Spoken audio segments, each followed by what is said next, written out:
YSRCP voluntary విభాగం జిల్లా అధ్యక్షులు శ్రీకాంత్ రెడ్డి ఇంటిని కూల్చివేయడంపై ఎమ్మెల్యే డాక్టర్ దాసరి సుధా మీడియాతో మాట్లాడారు. కడప జిల్లా బద్వేలు మండలం బైనపల్లి గ్రామంలో కూటమి ప్రభుత్వం కక్ష సాధించడానికి వైసీపీ నేత ఇంటిని కూల్చివేశారని ఆమె ఆరోపిస్తూ బాధిత కుటుంబాన్ని పరామర్శించి జరిగిన సంఘటన అడిగి తెలుసుకున్నారు. పార్టీ అండగా ఉంటుందని వారికి భరోసా ఇచ్చారు.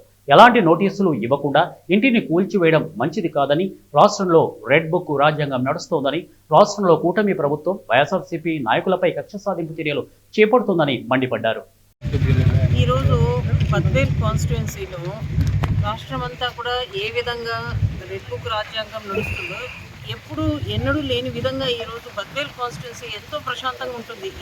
ఎవరు గవర్నమెంట్ ఉన్నా ఏమున్నా కూడా, ఎందుకంటే 19 నుంచి 24 కూడా వైసీపీ ప్రభుత్వం అధికారంలో ఉన్నప్పుడు కూడా ఎవరు కూడా ఇలాంటి అరాచకమైన సంఘటనలు అయితే బద్వేల్లో ఎప్పుడు జరగదు. కానీ ఈరోజు కూటమి ప్రభుత్వం అధికారంలోకి వచ్చిన తర్వాత బద్వేల్లో కూడా నిన్నటి రాత్రి ఇక్కడ కడప బద్వేల్ మెయిన్ రోడ్లో బైనపల్లి ఈ గ్రామంలో ఇక్కడ ఎన్నో ఏళ్ల నుంచి, ఒక 60 ఏళ్ల నుంచి శ్రీకాంత్ రెడ్డి అని వైసీపీ నాయకుడి వాళ్ళ అప్పగారి హయాం నుంచి వాళ్ళ అధీనంలో ఉన్న ఈ భూమిని వీళ్ళు ఏదో ఒక చిన్న ఇల్లు ఏర్పాటు చేసుకుని ఇక్కడ ఉన్న ఈ నివాసాన్ని నిన్న రాత్రిపూట, అంటే ఈరోజు శుక్రవారం తెల్లవారుజామున 3 గంటలకు రెవెన్యూ అధికారులు, ఇరిగేషన్ అధికారులు అందరూ కూడా ఎంత విన్నవించుకున్నా, మా పెద్దలు ఎమ్మెల్సీ గోవిందరెడ్డి సార్ కానీ నేను కూడా స్వయంగా ఆర్డీఓ గారితో వాళ్ళతో ఫోన్లో మాట్లాడటం జరిగింది. ఇక్కడ అధికారులు, నాయకులు అందరూ కూడా, గ్రామస్తులు అందరూ కూడా కొంచెం టైం